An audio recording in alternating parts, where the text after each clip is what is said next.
G'day, everybody. Welcome to our first episode of Recovery Connection. And I'm so glad that you could join us. And I just want to talk a little bit about what we want to do and what we want to accomplish here. And so my aim here is to gather a whole bunch of people who are working in the recovery community, who are helping out in the city, and start to get us together and start to have meaningful conversations. One of the things that I was thinking about the other day is just like in addiction, isolation isn't good for us. And if we're isolated from one another, then we're not really able to operate as a team, able to operate and get goals done and help each other as much as we can. And in recovery, isolation kills us. So we just want to start getting everybody connected. And I'm so glad today on our first episode that we have Jason Pino from Restoring Hope. And I've known Jason just a little bit, but from most of our conversations, it's been really good. And I'm just excited to have him here. And I'm not going to tell you about Jason. I'm going to let you tell everybody who you are and what you do. All right. Thank you. First things first, Pepsi. I support your product, and if you're looking to endorse a really great podcast, give Kevin a call. We were having a good joke We did. At the beginning. And you had your Tim Hortons cup out. I was going to jump on that too. They didn't sponsor us, so I had to throw it out. Well, that's what we're working towards now. It'll all change after this. No, my name's Jason Pino, and I'm the director of Restoring Hope Ministries. In terms of my background that you were asking about before, I've got about 20 years of experience working with youth at risk. I started working in group homes for youth that were in the foster care system and sometimes couldn't find foster homes to be in, so they would go and live in group homes, and I was a staff working there. And that's where I really kind of caught the bug of working with these kids. I originally was going to Bible college, studying to be a missionary, thinking I was going to go overseas and go to the tribes in India. But I realized that we had a whole unreached people group here in North America, which was all these youth who were not going to church, and the church was not coming to them, and their lives were falling apart. And then there was just this narrowing process of like knowing that I wanted to work with troubled youth, and eventually that became working with homeless youth. And I started working at Ottawa Ministries, which is another amazing organization here, Ken McLaren, and got the chance to do youth outreach work with them. Capital City Mission. And once I started working with these youth experiencing homelessness, I still vividly remember the first time I met a youth who was sleeping in front of a store downtown at night, all alone, clearly mentally ill, and had gotten beaten up, and my heart just sank and broke for him. And that kind of started a quest for what do these kids need. And long story short on that was eventually what I landed on was that we needed more emergency shelter space for the youth in Ottawa. It was very difficult to go out on the streets doing street outreach and having these kids have nowhere to go, trying to get them into a shelter. The shelters were full, and then I have to go home at night, you know? And I found some other like-minded people that were really wanting to help, and eventually started Restoring Hope Ministries. One of the things I wanted to ask you before we talk a little bit about what's going on is how have you maintained your staying power? Because you've been doing this for a long time. And so how have you managed to keep staying doing what you're doing? I mean, part of it is Pepsi Cola. It's for me,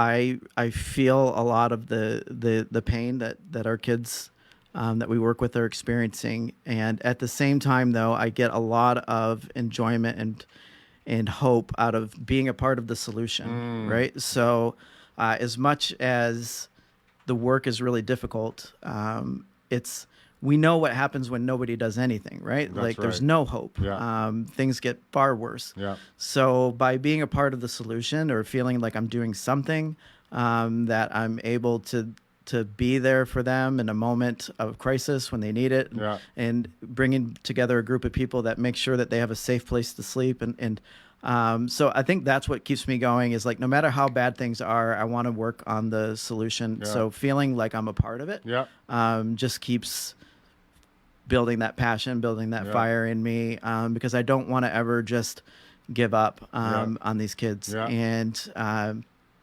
when we were starting Restoring Hope, one of the things that the youth, we would talk to them about it ahead of time. We would say, we're building the shelter, and they would say like, yeah, it sounds good, but we doubt that it's ever going to happen.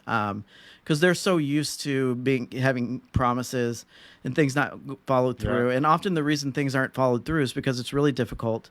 And I started to realize that, like, when we promise these kids that we're going to take care of you and then we don't follow through, the message that they're receiving is that, like, I'm not worth the effort. And if they're already that it would carrying that internal message, it just reinforces it. It just reinforces it. And so we wanted to send that message of, like, it doesn't matter how hard this is, like, you're worth the effort and you're worth the work that it takes to put into this. So, and they responded to that. And I still remember the very first youth who came into our shelter. He just kept saying over and over again, because he was a kid that I knew. And he kept saying, like, you did it. I can't believe this place is actually open. Like, he was just dumbfounded that it actually worked out. And so that's what keeps us going through the really difficult times, is just that passion for wanting to work and be a part of the solution, I think. Yeah. Beautiful. I was talking to someone this week prior to you and I sitting down, and one of the questions that they had asked me was, why does a city like Ottawa, a prosperous city, a government city, why does it need youth shelters? Yeah. Why are you doing what you're doing? Obviously because there's a need, but why is there the need? Why do you think that is? Some of the numbers that I've seen is, like, so not just in Ottawa, but across the country, 20% of homeless individuals are youth. Yeah. And I was looking again today, 75% of human trafficking victims in Ottawa are under the age of 25 years old. Wow. So what we have is a lot of youth in Ottawa, specifically we're talking about Ottawa now, who are very vulnerable. They're hurting. They've been through trauma. And the more trauma and the more pain that they've gone through, the more complicated their lives get. So we get back to that question of, like, it's difficult, it's hard work. So when these youth are vulnerable, people want to take advantage of them. They want to hurt them, right? Like, I've literally been out on the street and seen youth be approached by people who want to hurt them. And I remember I had a youth who I talked to who used to panhandle every day in the market. And she told me, this is a young lady, and she told me that on a daily basis, at least 5 times a day, a man would come up to her and offer her money to come home with them. And you think, like, what makes that man think that it's okay to approach that youth and say that? Like, he wouldn't do that to most high school students in the mall or whatever. But a homeless youth kind of sends the signal, and we were talking about this before, like, you send out this signal when you're homeless that I'm vulnerable. Nobody's watching me. I don't have anybody taking care of me. And that... or nobody cares about me. Or nobody cares, right? And then what happens is that sends the signal out of, like, I can take advantage of that person. I can harm that person. I can mistreat them. I can put them down or call them names or tell them, get a job, you loser, and all this. Like, people get very bold in the way that they insult homeless people because they feel like there's no repercussions to it. And so we need Restoring Hope Ministries or organizations we've all seen like enough that. Video, right? On TikTok and and really Instagram courageous people. You know, that I think that it's okay to hurt the most vulnerable people in our society, or to make fun of like as if they're any better. So for me, particularly youth, I was like, we need a place where these kids can go to feel safe, and they don't have to, like, exploit themselves in order to feel that safety, right? Like, they don't have to sell drugs or sell themselves to stay at somebody's house, right? Like, they can just come in be welcome, be who they are. It's a very low barrier. We don't have them fill out any paperwork or show us ID or anything like that. We just simply ask, are you hungry? Are you do you need a place to sleep? And we want those kids to come through our door. You end up starting to build trust. Yeah. And we want them to, the main thing is for them to feel, we put a lot of emphasis on making sure that the youth feel cared for and loved when they come in. Because the truth is, if I'm offering a bed and a meal, like they're going to come anyways, right? Like, because they need a bed and a meal. But that doesn't necessarily mean that they feel safe there or that they feel taken care of or loved. So I tell people, if you want to volunteer or you want to work at Restoring Hope Ministries in the drop-in, in the shelter, if you want to come down there, you've got to be willing to talk to these kids and you've got to be willing to engage in their lives. It's not going to be a place where you can kind of come and just like not talk to anybody or, like we're not made for that. Yeah. And I take so much pride in how much every Friday night when I'm there, whenever I'm at the drop-in, the amount of times when I see the look on youth's faces when they come in and see their favorite staff or they see their favorite volunteer and they open up to them and they talk to them and and it's not always about their drug use or their problem. They're talking about their favorite movies. They're talking about their favorite books. They're talking about their nieces and their nephews and they're just like sharing their lives with them, like we don't want to reduce people to just like, this is your addiction or this is your problem. We want to humanize them by making sure that they know that we value every single part of you. We value what you'd like to read. We value what you think about politics today. So I think, I want to bring up real quick, Nicole Chan, our associate director, is absolutely amazing, and she is the unofficial mom of the group and everybody loves her. And she just makes sure that every kid who tells us when their birthday is, that they get a birthday cake, that they get a gift, or that they get treated with that special treatment. And how many kids we've had come in say like, man, I've never had a birthday cake before, or nobody, and it just, all these small things that we take for granted. I say during the training sometimes, like, people ask me my opinion on things 10, 15 times a day, all the time. Like, we take it for granted that people want to talk to us or they're talking. And these kids sometimes sit all day long. Nobody talks to them. Nobody's interested in what they have to say. And they come and see the people working at Restoring Hope. And the first thing we, is like, how was your day? How are you doing? Oh, I remember you told me this last week. How's that going? Like, you told us, and just encouraging them and trying to speak life over them where they've had a lot of negativity spoken over them and treated really poorly. So for me, it's a lot about protecting them. And we talked about this on Monday. I want to keep, these kids have experienced, let's say, 15 traumas in their life, and they already have to overcome all 15 of those. If they experience 10 more traumas after that, it makes it that much more difficult for them to find freedom in their life, right? So what if I can help prevent 5, 6, 7 more traumas from happening by giving them a safe place, by making sure that somebody's watching over them, that somebody's taking care of them. We get kids who show up with severe foot injuries and they've been beaten up, or they are being propositioned to go into dangerous situations, and we have staff there to take care of them, to give them first aid, to make sure that they're getting the medical treatment that they need, to make sure that somebody is saying to you, oh, you know what, that situation doesn't sound too safe. Like, let me give you our contact number so you can call us if you start feeling like you need a place to go. And lastly, as far as like why the city needs Restoring Hope is, on a weekly basis, regularly, we're getting calls from teachers, from police officers, from social workers at the hospital, from CAS workers that are all trying to place these kids who have nowhere else to go. Sometimes police officers drop kids off at our door because they say, we don't want to arrest this kid. We don't want to put him in the system. Like, he just needs a place to go. And that kind of brings me to a couple of points, and one is, one of the things that that we know at Jericho Road is that addiction has no favorites. Right. You know, that there's no barriers to age, color, sex, income, whatever. Yeah. Right. It affects everybody. Yeah. And so how do you see that in the youth that Restoring Hope is serving? Is it a cross section of backgrounds, and it's just doesn't there's no you know, because you were brought up this way you're gonna end up being, you know, needing a shelter or whatever. So do you see that it's all different backgrounds and all different kinds of places that these youth are coming from?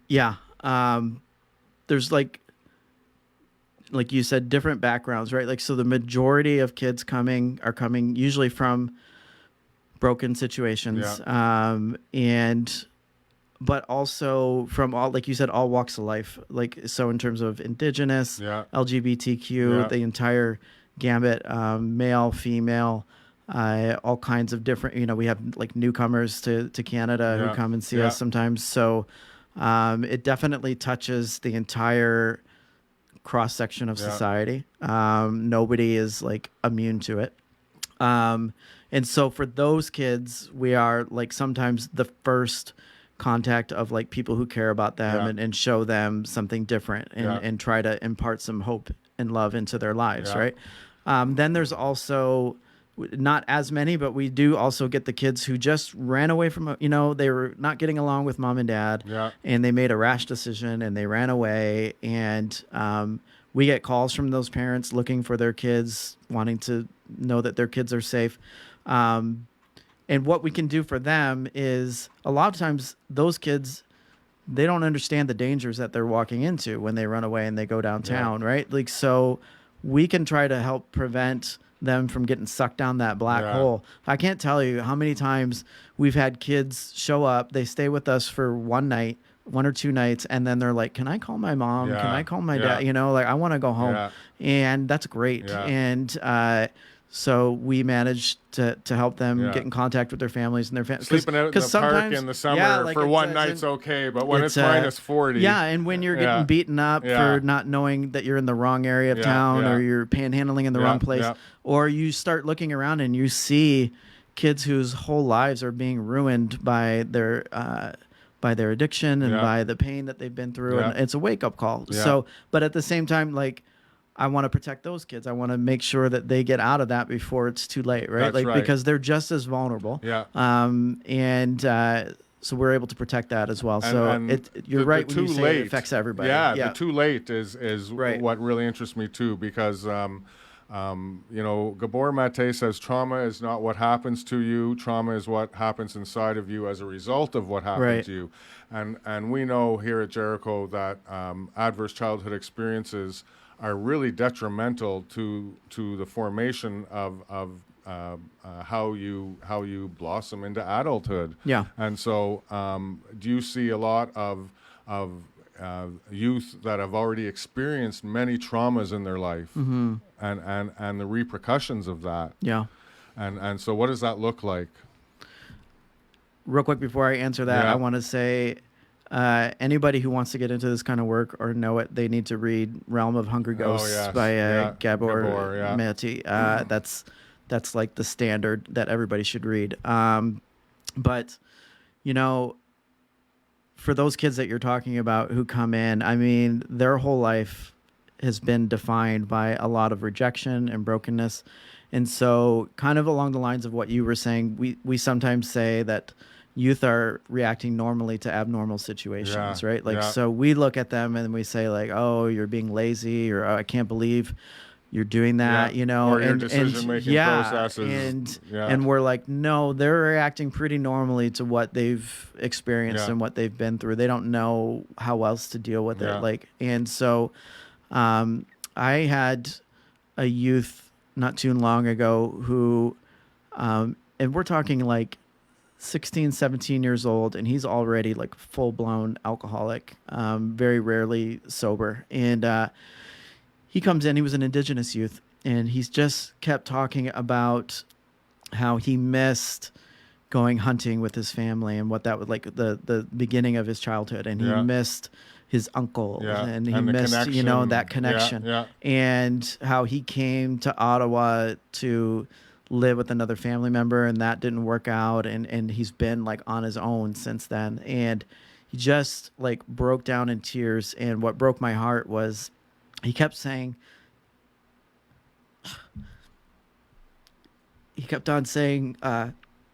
I don't know who I am. I don't know anything about, like, because I'm just drunk all the time. I don't know what my history, you know, should be. Like, usually you would have loving family members his identity to tell you that you're good, that to tell you, like, to know, like, oh, I'm smart, I'm into reading, I'm into drawing, I'm into I want to be an artist. I want to be a mechanic when I grow, you know, like you start discovering those things about yourself. And for these kids, too much of their life has been about just trying to overcome pain and trauma, and they don't know who they are. And it's hard to when you're living in survival mode. Right? Because survival mode is exhausting. Right. We know that. And so one of the things that I really, you know, that you touched on is they've lost their identity. And they don't know who they are. And that's why, again, I love organizations like Jericho Road and the ones that we've been talking about, Capital City Mission, Ottawa Inner City Ministries, and all these groups that are just trying to restore that identity, like you talked about, of like, and it's in the way that you treat people, right? Like, so we get people who say to us, oh, wow, I like the way that you guys talk to me here. I like the way that you treat me.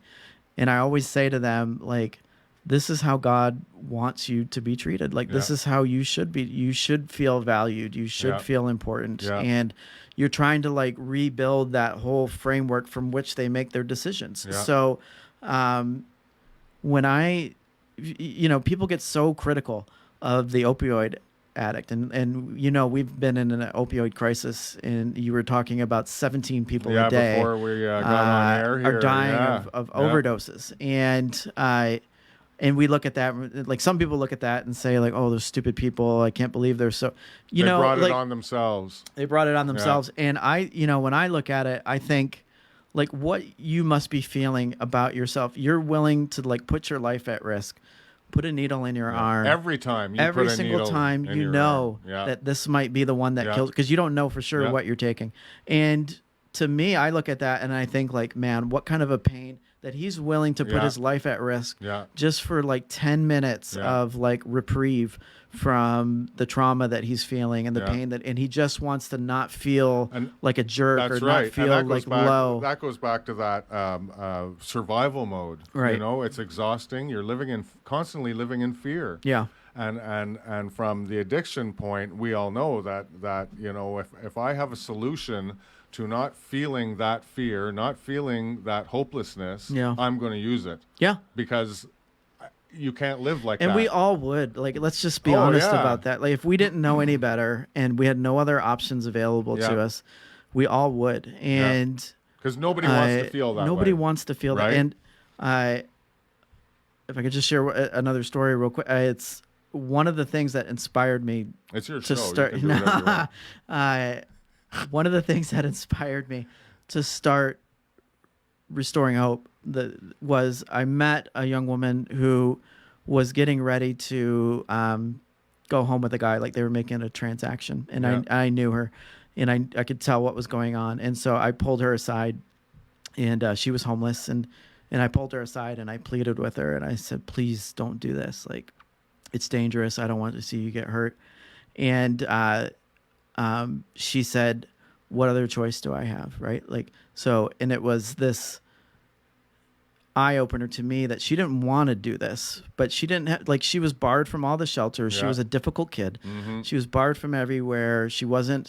None of her needs were being met. She didn't want to sleep outside that night. The choice has been taken away. The choice has been taken away. And so one of the things that we all talked about starting the shelter was like, we at least have to give them the choice, right? Yeah. Like we have to provide a place where they can say, you know what, if I don't want to, I don't have to go to this guy's house because I know I can go to the shelter and they're going to take care of me. Yeah. And that's when it also hit me that, like, you know what, if you're not going to be a part of the solution, like if you're not going to find a way to be a part of changing somebody's life for the better or providing them another solution, then maybe you shouldn't be so critical of that. You know, like maybe you should just keep your mouth shut a little bit about, not that you can't have an opinion, but not be so hard on people and say like, you know, like, what are you doing to make it better? Like, what are you doing to give them another option? And if you're not doing anything, then maybe it's time to just be quiet. Yeah. Yeah. And so, you know, that brings me right to, you know, what is wrong in our society right now that we need to have youth shelters, that we need to have services for addictions, and why is there such a long wait for services, and what in the big scheme of things, what do you think we're not doing or what we should be doing? I mean, we just have gone through a long period of time. I hope that we're kind of coming to the end of the pandemic. Yeah. But we came through a long period of time where the struggle that we were experiencing was like global, and it was like all over the entire society. And we've seen that, like, when we really want to, we can pull together and we can react and we can look for solutions. Yeah. And I think what we're lacking as a society for the vulnerable youth and vulnerable young men and women and all the people, you know, is just like, when it's our own family member, we'll move heaven and earth to help them, right? Like, but we look at somebody else and we say, like, that's not my problem. That's that, you know. And I think we need to start looking at each other more of like globally as like brothers and sisters, right? Yeah. Like that's my problem. I need to care about them. And if I feel value for that person, if I care about that person, then raise my taxes, make those services available. Yeah. Like, let's make sure that person is taken care of. That's right. Yeah. And one of the things that you know, a lot of people don't realize is that if we don't address that problem now, is that we're going to be paying for it for a long time. Yeah. You know, like, we know that if someone goes into relapse, it costs the taxpayer $70,000. Right. So by the time they relapse, they overdose, they go into the hospital, they stay there for 5 days, and then they go into the shelter system, or they go into a 30-day program, and, you know, all the way through, we're paying for it. Mm-hmm. And what are we accomplishing? We're not accomplishing a lot. Yeah. Right. And so we have to start, in my opinion, we have to start addressing it at where it's starting, at the youth. Okay. And so that we're not paying for it. Yeah. You know, and doing these little stopgap measures. Yeah. When it's not the solution. Like, we talked about, like, the more trauma and bad things you experience, the harder it is to get out of it. Right. The journey is going to be, the journey, right? Yeah. And we know that, especially here at Jericho, because you know, there's the adverse childhood experiences test, and it's 10 questions, and it's scientifically proven that the more adverse childhood experiences you have, the more trauma you have, and the longer your journey is going to be. Yeah. You know? I think the numbers are like 300% more for it. It's astounding. Yeah. Each additional adverse childhood experience you've had just adds on to your the length of time it's going to take for you to heal from those traumas. Yeah. And get your life back on track, and feel you know, that you're worthy, and get rid of that guilt and that shame and the stigma that we've been placing on you, and on and on and on, right? And those are the things that we have to start valuing more as a society, I think, in terms of, like, so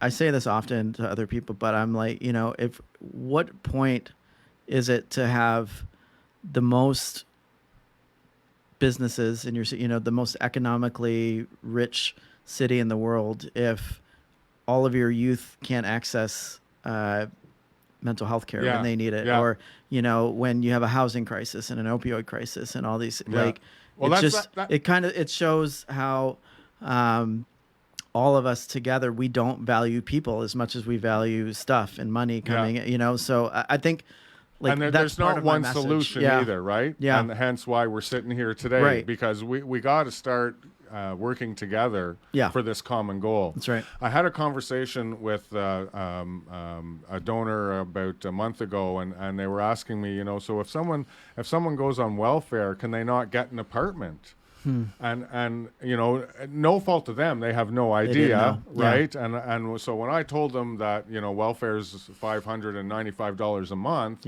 they were aghast. They were aghast because they had no idea, and in their mind, someone on welfare, we're giving them enough money to get an apartment, to buy food, to get their feet back on the ground again. Yeah. And unfortunately, our system isn't set up that way, right? And so we need to start addressing those issues as well. Yeah. Because it's not just one issue; it's a whole bunch of issues. Yeah. And I don't think a lot of people in our society understand that being on welfare or being on disability is not enough to get a roof over your head. Yeah. That's why I love those food bank commercials where they open the tin and the light goes out. It's one or the other. Make a choice. You got to make a choice, Right. One of the other things I wanted to talk about, because you and I are kind of versed in this, is that a lot of people don't understand that addiction is a spiritual disease. That's right. And so how do you see that in the youth that you're serving?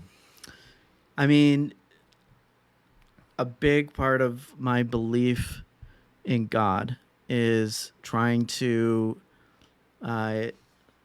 whether it's my life or whether it's I believe that God designed us, that God designed things to work in a particular way. And when we get outside of that design, things fall apart. Yeah. And so for the youth that we're working with, it's all about, like, I believe that they, not because of that they were, they've been mistreated. They've been taken. That's not what was supposed to happen to them.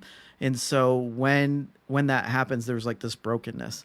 And I'm trying to bring them back into that alignment with, like, no, God says you're special. God says that you are worthy, unconditionally worthy of love. And so when they come in, that's everything that we do is sort of geared towards healing that brokenness and trying to change that broken mindset of like, I'm not good, I'm not worthy, I can't be loved, my life is going to be like this forever.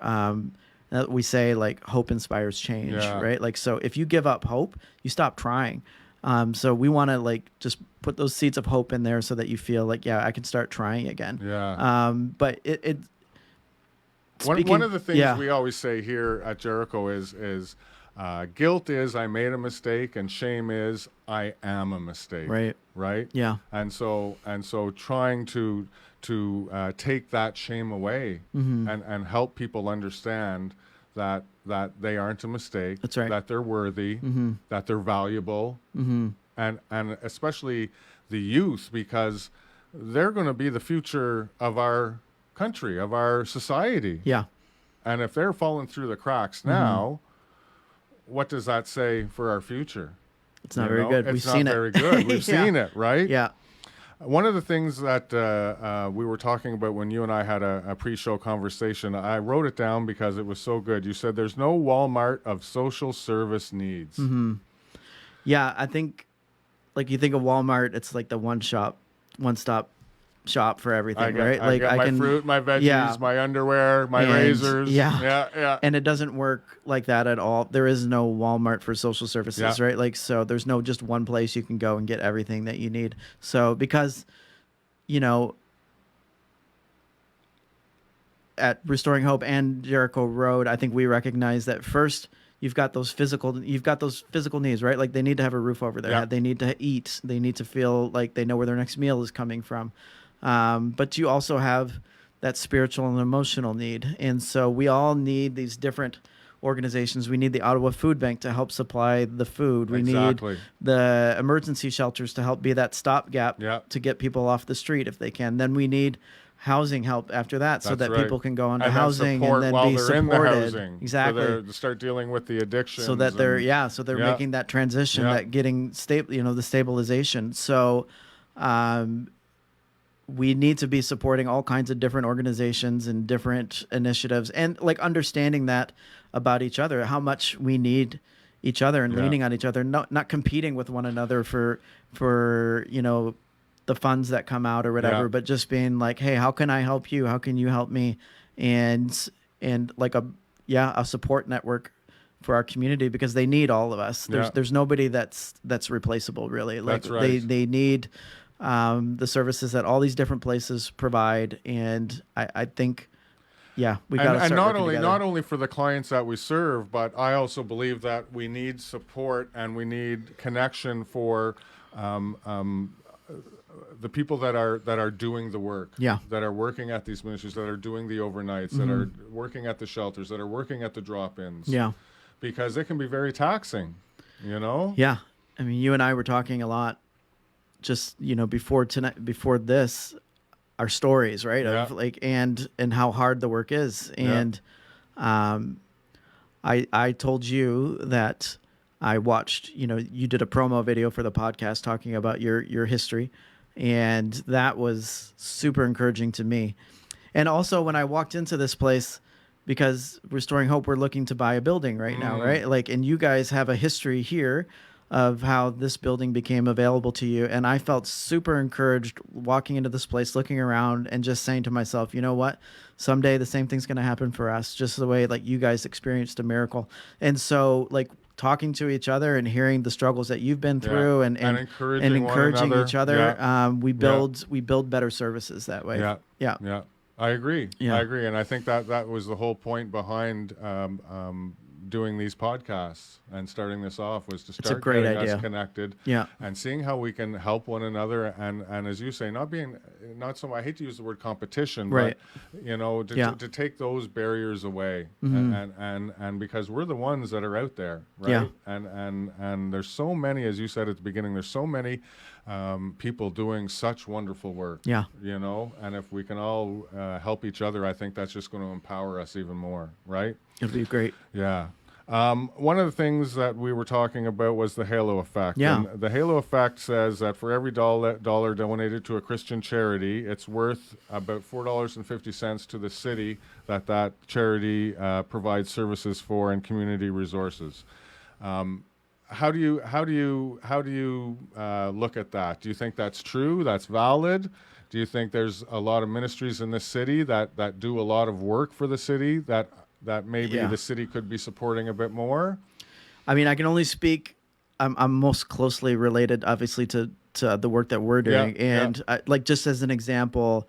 I don't mean specifics. I just mean on the general. On the general, I think. Okay, yeah. So on the general, I think that supporting organizations who are run by people who are passionate about what they're doing and really know what they're doing. They have experience at it. They know how to stretch a dollar. They know how to make everything. Right? Like they know how, because they have to. They don't have massive, so they know. And I think that they're very passionate about what they do, and they know the people, and it's like just supporting experts. A friend of mine says that people who do ministry work in the city, we're very scrappy. Yeah. I love that it's word. Absolutely right? true. We're scrappy. Yeah. We do a lot with the little that we have. And that's okay, because like we get creative. We allows find ways us to find alternative ways of doing things, right? Yeah, I agree. That maybe we wouldn't think of. Yeah. Right? Yeah. So what would you like to see changed for the youth system that we have right now? How could we address the needs that youth have, that are lost, that are broken, that are hopeless?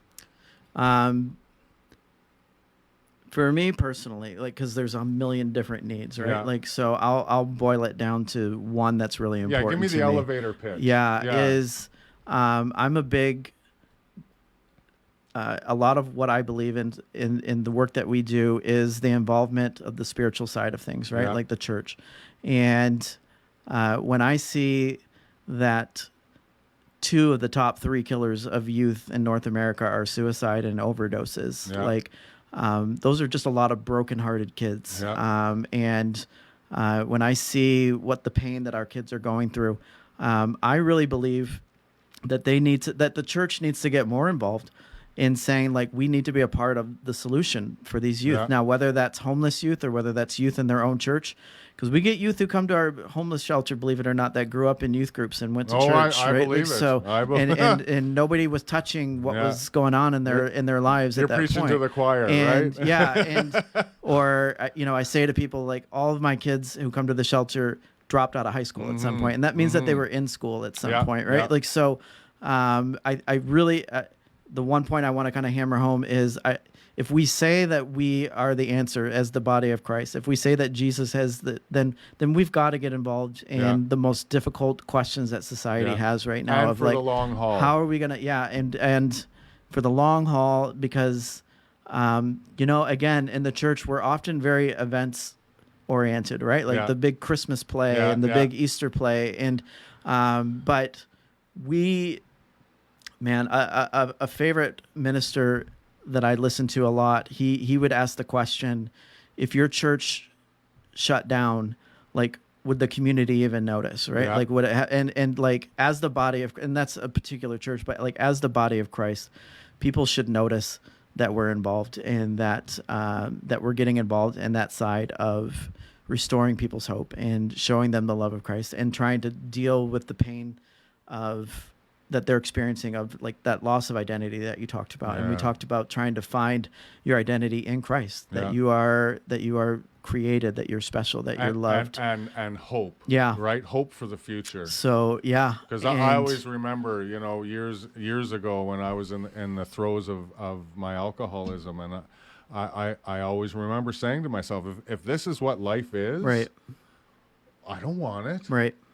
Who wants this? Who would want it? Who wants this? Yeah. If that's all there is, who would want it? Yeah. Right. And I think as people who believe in God's kingdom, that's where we have to start making change. The kingdom of God on earth as it is in heaven. Exactly. And we need to try to bring the world into more like alignment with the way that God intended for it to be. And I'm not talking about the right politician or the right government. I'm talking about the way we love each other, the way we talk to each other, the way we treat one another. And this has nothing to do with politics. That's what I know. You know, but I want to, like, what often people think, like, kingdom of God, that means I need to get the right politician in place or whatever. And I'm not saying that doesn't matter at all, but what I'm referring to specifically is, and I know you are as well, again, just the human factor, so I mean, we could make a whole podcast of all the different needs that I think are out there. This is the one that really like means the most to me, is trying to live out the gospel in the area of addictions and homelessness and mental illness, and just say, like, you know what, we're not just this nice place to go on Sunday mornings. Like, we have something to say about the deepest, most painful part of your life, and I think we can bring healing to that, and I think we can bring hope and transformation to that, and that's really what I would like to see happen more. It's what I'm trying to involve myself in. Yeah, and that's beautiful. Yeah, because we all need hope. Yeah, we all and we know where to get it. Yeah, that's right. So, wow. Yeah, I guess I want to say thank you, Jason. I mean, it was just such an enjoyable conversation. We have an opportunity to have a question and answer time right now. Okay. And I'm going to yell at my producer, John. Oh, talk more about Jason? Okay. Well, actually, I'll do a few announcements. One, that if you want to learn more about Restoring Hope, visit your website, right? Yes. RestoringHope.ca. Sorry, RestoringHope.ca. Yeah. It's a new website that just came up, and specifically, we're trying to start 2 new initiatives right now, which is an outreach to women. Yeah. So that's going to look like a drop-in center for women, and then eventually, we hope, a safe house for sex trafficking victims, and then also a withdrawal management program for youth that want to get off of the drugs, make that first step so that they can enter into treatment programs. So beautiful. Those are some of the new things happening with us. But find out more at restoringhope.ca. Yep. I would say www. www. My producer on says the I don't have to interwebs. say that anymore. Right? www.jerichoroad.ca. Yeah. If you want to see or listen to our podcast, the third Thursday of every month, it goes on to Spotify, Apple, and Google. For those of you who are not technically challenged like myself. And the second Thursday is our live podcast, and you can see it on Facebook, which you probably already know, because if you're listening to me right now, you're on Facebook. And I guess that brings us to, do we have any questions, John? No questions. We answered them all. We answered them all. You killed it, Kevin. Well, that's just it, right? That's how good of a job we did if nobody has any questions. Good golly. Well, thank you, Jason. Thanks for having me. This is great. It was a pleasure, and I look forward to, I was going to say I look forward to meeting you, but now that we've met, I look forward to seeing you out in the community, and hopefully this will be a beginning for Jericho Road and Restoring Hope. Yeah. And there's only good things that are going to come of that. So I appreciate your time. I appreciate most of all, though, your heart for the ministry of and serving the youth of this city. Because if you don't have that heart, then it's all for nothing. Oh, John's raising his finger. If you could, which finger is he raising? Anything you've done in Restoring Hope so far to Jason? Change anything? Yikes! Jeez, that's a loaded question, eh?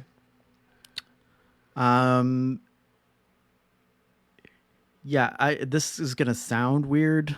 I'll say no, only in the sense that I believe that where we are now is a product of the lessons that we've learned along the way. Like we like who we are now is not what I pictured in the beginning, but it's much better than what I imagined. Yeah. And a lot of that has been from trying something, making a mistake, and then like adjusting our policy, adjusting a service that we offer. Yeah. Like any new service that we have over the last few years has been in response to them, in response to like our relationship with the youth. You know, I have an old timer in AA, and he always says that there are no such things as mistakes or problems. Yeah. They're just opportunities that we haven't explored yet. Yeah, I guess. Right? It's I know that might sound like, no, I wouldn't change anything, but it's not because I think we've done everything Someone's right. Someone's going to write in and say, can Kevin stop saying corny things? I love it, man.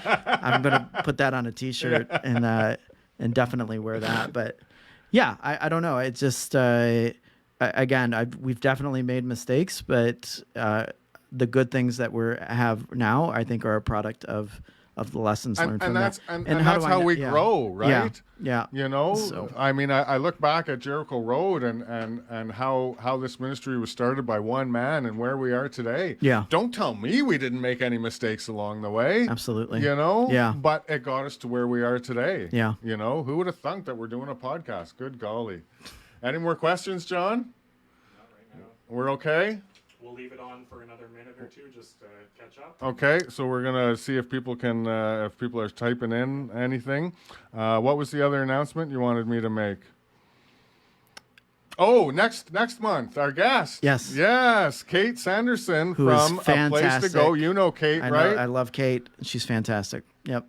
Yeah, I'm really glad we're you guys looking have forward her. to that. Yeah. I didn't know that you knew her till you and I connected. Yeah, so and Kate I was and like, I geez, got don't to tell do- me that's all yeah. in God's plan, right? We got to do outreach work together with Ottawa Inner City Ministries again, and that's where we met. And she's got a tremendous heart for this work, so I'm glad she gets a chance to come on and share. I'm looking forward to meeting share her. what she does. Yeah. Yeah.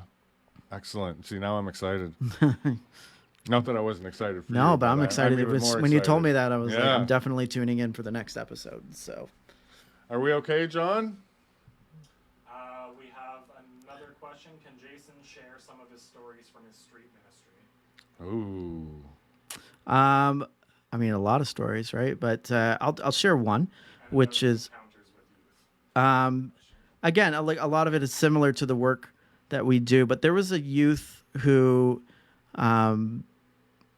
we, I don't know if Greg, my good friend Greg, is listening right now or not. But Greg and I were talking to a youth again, Ottawa Inner City Ministries. We were working together there, and she she had just experienced a pretty severe trauma, and we were talking to her, and a kid stepped in between us, and he wanted to ask us for granola bars or socks or something. And he just completely cut her off, and she kind of like looked down. And I said to him, we'll get you the stuff you're asking for, but like you just cut off an important conversation. We were talking to this young woman, and it wasn't okay to do that. Like I wanted to show her that she was important to us. And he made a comment about the way that she was dressed. And he was like, oh, these guys are only talking to you because of the way you're dressed, and like tried to put her down. And before I could like say anything, she spoke up for herself, and she said, no, they didn't.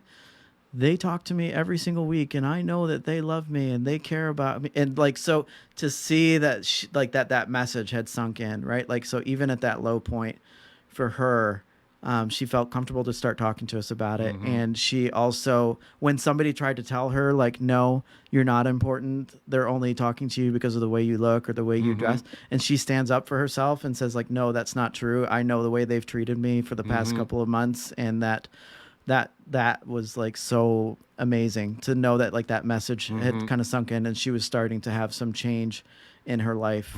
And what I'll say about like street outreach is, if you want to make a difference, if you want to be a part of the solution, you've got to put yourself in a position where you're interacting with the people that you're trying to help, right? Like you can't just sit on your couch and say like, I support homeless people or I support, like you've got to go out and, get involved in a ministry that does that kind of work, or go out on street outreach, or, like you've got to do the work to put yourself in a position that when that moment comes that they need you, that you're available because you put yourself there. And you're there. To be that, so that's, that's one of the lessons of street outreach. One of the things that I can relate to that very much so is, I have men who have gone through our program, and whether they've succeeded or failed, they still call. Right. And to me, that's success. Absolutely. Because that you're the one they call. Yes. Yeah. That even if they failed, they know that they can reach out to Jericho Road, not be judged. Yeah. Not feel any guilt or shame for where they are at, and reach out for help. And the other flip side of that coin is if they're doing well, and they got married or whatever, and they call us and say, I just want to let you know that everything's and going. Either way, like you're the person they trust to talk to. And that's that amazing. That gold coin to me. Yeah. That's you the put shekel. Yourself in that position. Yeah. You did the work to be a part of their life. And no matter where they're at, they know that they can call. Yeah. I love it. That gives me goosebumps. That's why I keep coming back. Yeah. Absolutely. Yeah. Well, there's no more questions, so we'll call it there. Sounds good. Jason, thank you, my brother. Kevin, you are an inspiration to me. Oh, stop. No, listen, honestly, you, again, watching that video really blessed me, where you were talking about your journey. So knowing that this kind of work made such a difference in your life, again, inspires us to keep doing that kind of work, and to see the work that Jericho Road does, and the way, if people don't know, Jonathan, who's helping us out with the technical side, he volunteers, has a great impact of working with us at the shelter. And I know it's always about him, eh? I just want to throw it back to Jonathan. But also, he'll yell at us if we didn't say anything. And Jonathan, the obligatory Jonathan compliment. Plug. But also the other guys that stay here cook dinners. So it's been a real blessing to join our two works together. And I know we've been able to have youth sometimes connect with you guys. So it's a great next Wherever step, we can, for youth. So honestly, like, I want to say that you are an inspiration to me. Jericho Road is an inspiration to our organization, and the success that you guys have, the journey that you've been on. We kind of follow after that. Wow. And thank you. I'm speechless. Thank you very much. Thank you, brother. And I just, as I said before, the questions. I just can't wait to see what God has in store in the future. Yeah. And let's just keep connecting. We'll do and it keep together. Talking and because it takes all of us, right? I'm gonna call you and ask you for advice. So, What on how to deal with John? Yeah. I'm having trouble with Jonathan again. Can you help me? So. Oh my goodness. Thank you, right. Jason. Thank you, guys. Thank you, everybody, for listening and for joining. And please join us again next month, where we have Kate Sanderson from A Place to Go. And next week, you can listen to the podcast on Spotify, Apple, Google, and get the whole conversation all at once if you just joined us halfway through or missed a bit. So thank you, everybody. Thank you, Jason. Thank you. God bless you all. Bye-bye.